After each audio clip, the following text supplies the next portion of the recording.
Halo Sobat TIR, jumpa lagi dengan saya Andika Derajat Murdani.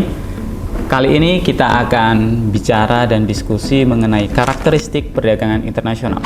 Kira-kira apa yang ada di benak teman-teman kalau kita berbicara mengenai perdagangan internasional? Ya, perdagangan internasional itu merupakan bentuk transaksi dagang yang dilakukan antara subjek ekonomi antar negara yang satu dengan subjek ekonomi negara yang lain, baik dengan perdagangan barang maupun perdagangan bentuk jasa. Subjek ekonomi yang dimaksud adalah dapat berupa penduduk, yaitu warga negaranya.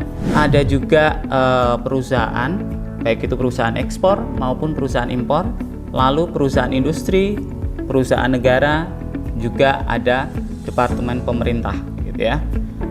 Lalu setelah mengetahui apa itu perdagangan internasional, kita berbicara mengenai apa faktor pendorong terjadinya perdagangan internasional itu sendiri. Ya, kita tahu bahwa terdapat perbedaan faktor alam antara satu negara dengan negara yang lain. Ada yang negara tersebut cuaca yang dingin, gitu ya. Ada yang 4 musim, ada yang tropis, seperti itu. Nah, perbedaan faktor alam ini menjadi potensi pendorong terjadinya perdagangan internasional. Itu yang pertama. Yang kedua, adanya kebutuhan yang berbeda.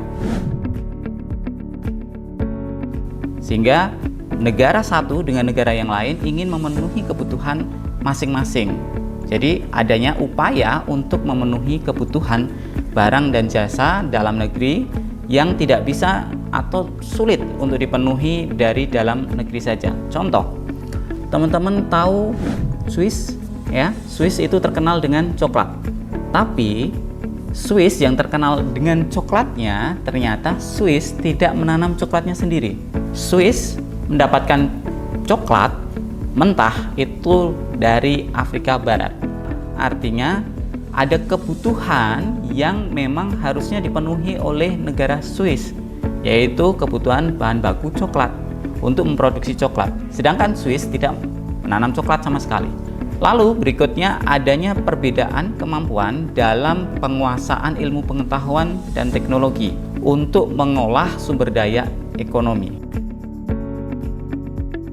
Ya, kita tahu kita tidak banyak memproduksi gadget, gitu ya. Kita mengimpor gadget dari negara lain. Kita tidak memproduksi alat transportasi, kita mengimpor alat transportasi dari negara lain. Seperti itu.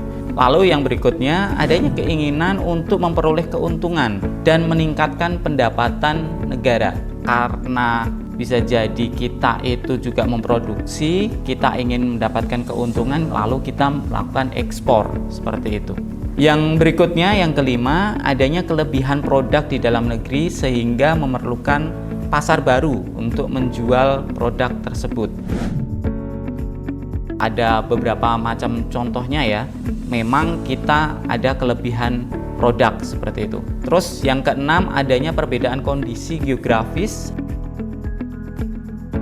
seperti contohnya sumber daya alam, iklim, tenaga kerja, budaya, juga ada jumlah penduduk ya, sebagai penyebab adanya perbedaan hasil produksi dan juga adanya keterbatasan produksi, gitu ya. Lalu yang ketujuh, adanya kesamaan selera terhadap suatu barang. Ya, contohnya kita sama-sama negara-negara Asia Tenggara, kita suka pedas, gitu ya. Kita bisa melakukan ekspor yang berhubungan dengan rasa pedas itu sendiri, atau kita kecenderungannya mengekspor rempah, seperti itu. Kemudian yang kedelapan, adanya keinginan untuk membuka kerjasama, hubungan diplomatik, dan juga dukungan dari negara lain. Terakhir, yang kesembilan, terjadinya era globalisasi yang menimbulkan saling ketergantungan, interdependensi, gitu ya. Sehingga tidak ada satu negara di dunia yang benar-benar bisa hidup sendiri. Berikutnya, apa sih yang kira-kira menjadi hambatan, gitu ya, dari perdagangan internasional? Yang pertama, kita tahu negara satu dengan negara yang lain itu ada batas-batas kenegaraan, gitu ya. Nah, adanya batas-batas kenegaraan ini nggak bisa kemudian diterabas begitu saja. Sehingga ya kita harus menyesuaikan negara satu dengan negara yang lain gitu. Warga negara yang ingin melakukan ekspor ya harus menyesuaikan regulasi di negara tempat tujuan. Kemudian adanya berbagai macam peraturan ya. Macam aturannya juga banyak itu ya. Macam aturan yang banyak ini contohnya adalah macam aturan seperti kepabeanan gitu ya. Ada yang menerapkan tarif tertentu, ada juga yang kemudian memberikan batasan semisal tidak boleh nih mengekspor dalam bentuk barang seperti A. Harusnya bentuk barangnya seperti B gitu ya. Tidak boleh melakukan ekspor udang yang ditangkap dari area tertentu karena itu nanti merusak lingkungan seperti itu. Nah, itu tergantung peraturan dari masing-masing negara seperti itu. Kemudian adanya perbedaan bahasa, mata uang, taksiran, dan timbangan itu ya dalam hukum perdagangan. Masing-masing negara tentunya bahasa ini sangat unik ya. Jadi ada satu film mengenai ekspor impor yang berada di India ya. Teman-teman nanti bisa saksikan itu film Freelancer kalau nggak salah. Di dalam konteks film itu menceritakan bahwa ada orang India yang ingin melakukan ekspor ke Amerika, di mana pada saat kalau kita melakukan ekspor ke Amerika ya kita harus mengetahui nih regulasi bahasanya seperti apa.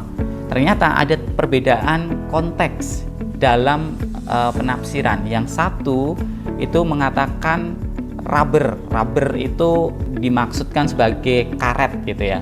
Tapi yang satunya lagi itu menafsirkan sebagai alat kontrasepsi gitu. Jadi dua hal yang berbeda nih. Nah, mana yang kemudian dipakai gitu ya. Nah, ini perbedaan bahasa ini sangat rawan gitu ya, karena nantinya yang datang tentunya jadinya berbeda seperti itu. Lalu mata uang juga sama ya. Mana yang lebih kuat nih kalau kita bicara ternyata pakai rupiah sama pakai dolar itu berbeda gitu ya. Nah, kalau kita pakainya misalkan dolar, ternyata kita salah hitung sehingga apa yang terjadi sehingga ternyata kita justru rugi gitu sebagai seorang penjual itu. Atau yang pembeli justru merasa dirugikan karena terlalu mahal barangnya seperti itu. Setelah kita tahu mengenai hambatannya tadi, ya kita perlu gali lagi mengenai manfaat dari perdagangan internasional. Kita mendapat barang yang tidak diproduksi di negara sendiri. Ya contohnya tadi Swiss ya, tidak menanam coklat sehingga pada akhirnya Swiss kalau ingin memproduksi coklat gitu ya dan diedarkan ke seluruh dunia, maka Swiss harus mengimpor coklat gitu ya. Kemudian memperoleh keuntungan dari spesialisasi. Ya contohnya seperti Swiss tadi ya, ada spesialisasi hingga akhirnya Swiss dikenal sebagai produsen coklat. Ya kalau kita tanya coklat enak yang ada di dunia ini dari mana asalnya? Ya dari Swiss, coklat Swiss itu ya. Nah, padahal Swiss tidak nanam coklat itu sendiri, seperti itu. Lalu berikutnya memperluas pasar dan menambah keuntungan. Dan yang terakhir, transfer teknologi modern. Nah, transfer teknologi modern kita bisa lihat ada contohnya di Cina ya. Cina ada dulu tidak memproduksi mobil, sekarang Cina produksi mobil. Cina dulu tidak produksi gadget, katakan bahwa Cina itu ya banyak barang tiruan gitu ya, iPhone tiruan, zaman dulu masih Nokia ya, Nokia tiruan gitu ya. Tapi sekarang Cina itu memproduksi gadgetnya sendiri gitu ya. Ada Xiaomi, ada Huawei dan lain sebagainya. Nah, itu dikarenakan ada terjadi transfer teknologi gitu ya. Teori utama dari perdagangan internasional setidaknya itu ada 3 yang teman-teman bisa pelajari ya. Teori keunggulan absolut atau absolute advantage ini dari Adam Smith.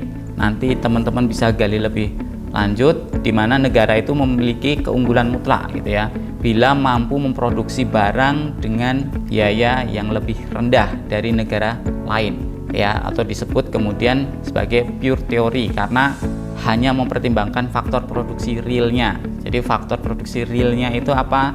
Yaitu mengenai produksi barangnya lebih rendah biayanya, seperti itu.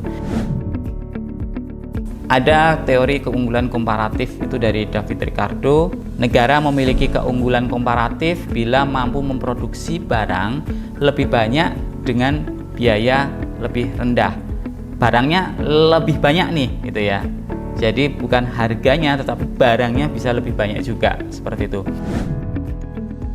Lalu yang terakhir itu teori HO atau Hatcher-Ollin, itu negara akan mengekspor barang dengan faktor produksi yang relatif melimpah gitu ya. Ya, faktor produksi ini bisa macam-macam nih, ada plus-plusnya seperti itu.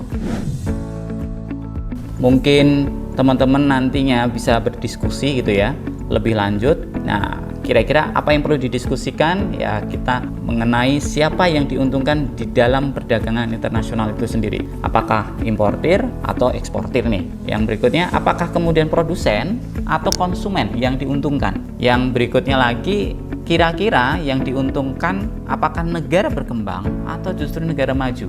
Ya, jawabannya nanti bisa teman-teman diskusikan dan teman-teman bisa tulis gitu ya. Lalu berikutnya, apa dampak dari perdagangan internasional sendiri? Adakah arus FDI yang kemudian masuk ke negara, ya, ada foreign direct investment-nya, ada nggak kira-kira? Kemudian ada nggak ketergantungan secara ekonomi global? Jangan-jangan karena kita ada perdagangan internasional, kita makin bergantung nih, kita makin bergantung ke Amerika nih, kita makin bergantung ke Cina. Bisa nggak kalau kita stop dengan Cina misalkan, lalu kita melakukan perdagangan yang lain, kira-kira ada substitusinya nggak? Seperti itu. Oke, demikian untuk hari ini di materi mengenai perdagangan internasional. Untuk berikutnya di pertemuan 3 kita akan diskusi lebih banyak. Ya, apa materinya? Kita tunggu saja.